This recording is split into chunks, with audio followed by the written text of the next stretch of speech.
You're listening to Happy Healthy Hormones with Dr. Chris. Are you tired of the short-term patch to your health problems? Is avoiding medications and surgeries important to you?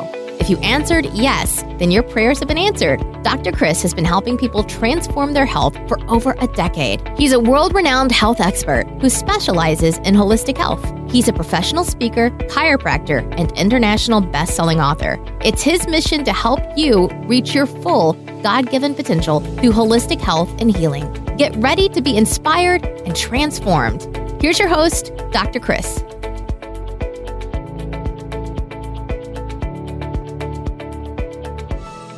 Hey everyone, and welcome to the show where disease takes a dive and people come to thrive. And today I want to talk to you about toxins and toxicity. Man, you've heard me talk about this before. There is just so many toxic things out there. I feel like I could just do a never-ending show on toxins. But don't be alarmed, because the thing is, there are some really cool things you can do in your own life, in your daily lives, that will drastically eliminate the source of toxicity that you get. But if you don't, you're just going to keep bioaccumulating toxins in your life. And you might think, hey, a little toxicity there, a little toxicity there. Hey, it's in such small amounts, not that big of a deal. It's not going to affect me. I take it. I don't feel anything. Well, the fact is that these things bioaccumulate, meaning they build up in your body. They hold on to the tissues and they don't go anywhere. And eventually they come into concentrations where they do start to create symptoms. And when they show up as symptoms, maybe it creeps up on you as just feeling a little bit less peppy than you normally do, having a little less energy, or maybe it's that little ache or creak that's not really that big a deal. It doesn't keep you from doing anything. But eventually it leads into those bigger circumstances where now it starts to become a big issue. And those things don't always just creep up overnight, but they can show up and hit you like a Mack truck. Those are the people that get the diagnosis of cancer, stage 4, that feel and look just fine, but only have months to live. Those are the people that are feeling great, the marathon runners who have a heart attack at the age of 50. So I really want you to take this seriously. I want to help you understand what you can do right now to start to reduce that toxic load in your life and in your family's life, because it is no joke. It is affecting a ton of people. I am doing more and more toxicity testing on people, finding more and more alarming things at higher concentrations. The good news is, in a lot of cases, not every case, but in a lot of cases we catch it early enough, there's a lot of things you can do to get those toxins out so that you don't create those lifelong effects, those chronic diseases that will end your life and your quality of life far before anyone ever wants it. So the average American right now, the average American home contains more than 1,000 different chemicals. These are just stats from the EPA. Of approximately the 87,000 chemicals now in common use, only about 1,300 to 1,400 have been tested for their cancer-causing effects and other health effects also. That's less than 2% of the total. And this comes from the Household Toxins Institute. These are people that do this thing for a living. But toxic chemicals in the homes are 3 times more likely to cause cancer than any outdoor airborne pollutant. This comes straight from the EPA. So you do have control. You know, there might be chemtrails being sprayed above you. Your neighbor might be spraying Roundup that you're getting a whiff of when you go out to the front door to pick up the paper. But there is a lot more going on inside of the walls of your own home that you can start to reduce now. But just reducing, not even eliminating, just reducing environmental carcinogens alone would have at least saved 50,000 lives from cancer every single year. And this is coming from the guy, Dr. Lee Davis, who is the former advisor from the Secretary of Health.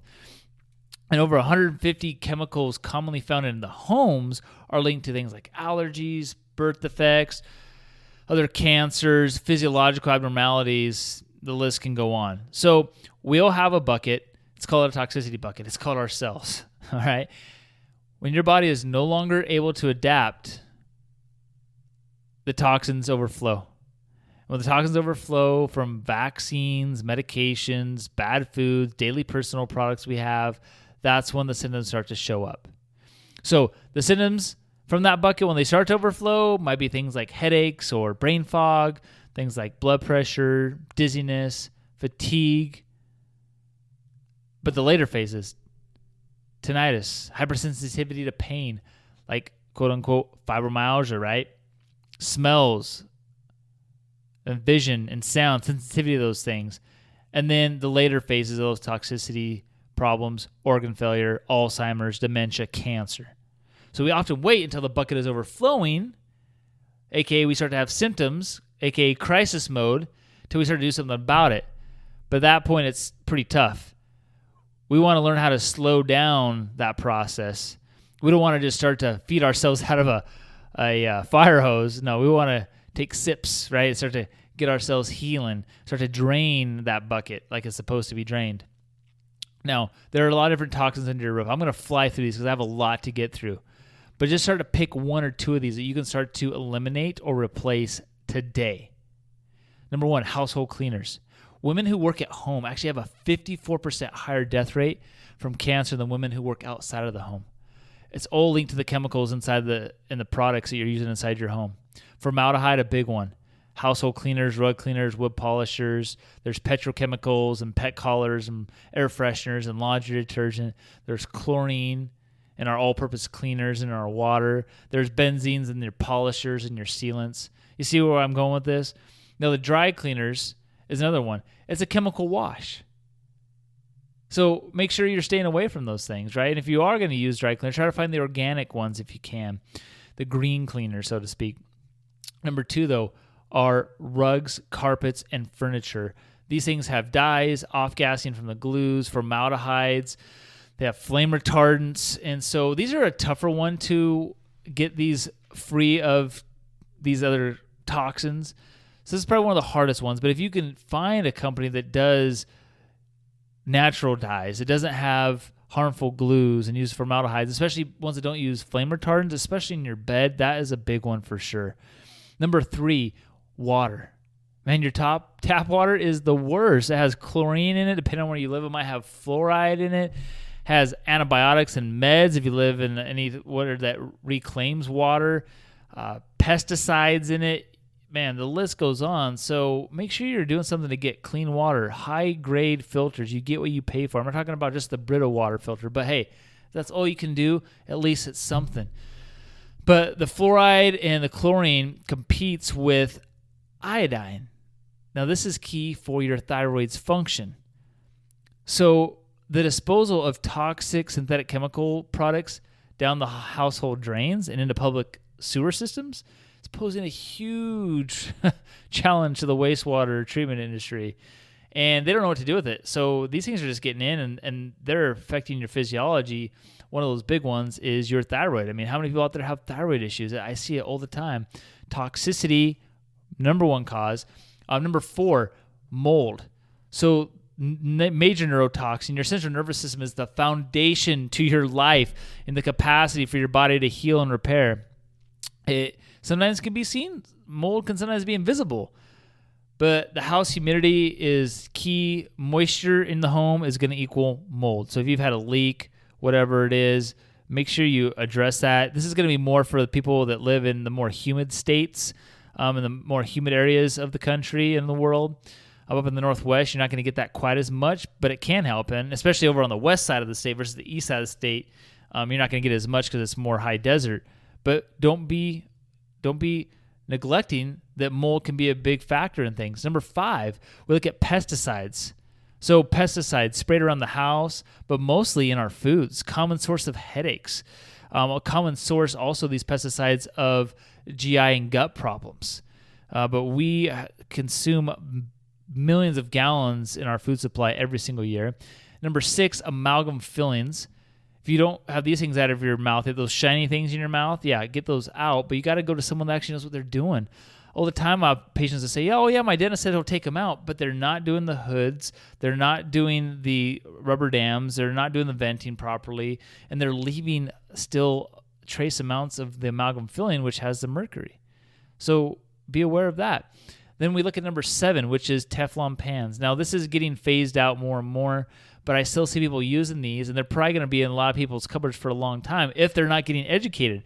So get those things out. Teflon causes cancer. You see those flakes and scratches in your Teflon pan? That went into your body. Not a good thing. Number 8, vaccinations and medications. 10 times more likely you are to develop Alzheimer's if you've had 5 consecutive flu vaccines. but also all these other byproducts from the medications you're putting in your body are making you sicker long term. Remember, medications are poison. They are a chemical. The more they accumulate in your body, the more that they're going to create damage. You can't be on those things long term. Short term for the crisis, sure, I get that. It's okay on a crisis, but not on a daily basis. And then we look at number 9, which is personal products. These things, I could go a list from your deodorant, your shampoo, your soaps, your face cleansers, your makeup. They have things like propylene glycol, sodium lauryl sulfate, fragrances. Really try to make sure you get the purest sources. So I'm going to give you some great alternatives here in a second. And then number 10 are the heavy metals. Heavy metals, man, if you were the kid that played with the mercury and the thermometer, man, you need to get tested. The solutions, though, what do you do? Okay, you've been exposed to these things. What do you do? Number 1, get good fats in your body. Replace the fats in your body by eating more good fat. So avoid the vegetable oils. Get more of the coconut oils. If you do things like the olive oil, make sure you do really low heats or just in the salad dressings and things. But number 2, you should be taking some sort of supplement on a daily basis to help detoxify your body too. If you've been exposed to any of these things I just talked about, or if you're continuing to get exposed to them. So there's some resources out there as well. I like to do something called Vitalism, which is a great source to not like just give you a supplement as a multivitamin, but also has a lot of detoxifying properties. But start switching out the major toxins in your home. So you can go to a website called ecover.com and also ewg.org. So EWG is great because you could actually put it in your products and see if they're toxic or if they're not. And it also gives you a lot of good options to replace the harmful products that you have in your home. But honestly, a lot of the personal products, the cleaning products, you can get away with just using a combination of water, vinegar, and essential oils. And boom, you got yourself a ton of different cleaners right there. So, this is key. Now, if you haven't gotten tested for toxicity and you're having some of these signs and you're not getting any answers from your doctors and they seem to just give you another medication and you're not getting a fix, then make sure you're getting tested. Make sure you're doing the right type of things that you need to do to identify that you have toxicity, that's causing the problems, and then get it on a game plan to get those things out of your system. And so we help a lot of people with that. If you want more resources, go onto our website, check it out. But heck, you've got to do something now because those of us that wait pay tomorrow, and your body has what it needs to heal. It just needs to get rid of those interferences that we're putting in our lives on a daily basis. So have a blessed day. We'll see you next time. Thanks for listening, and we hope you enjoyed today's episode. Please help more people in reaching their fullest potential and rate, review, and subscribe to this podcast. For show notes and other free resources we mentioned today, go to newedgewellness.com.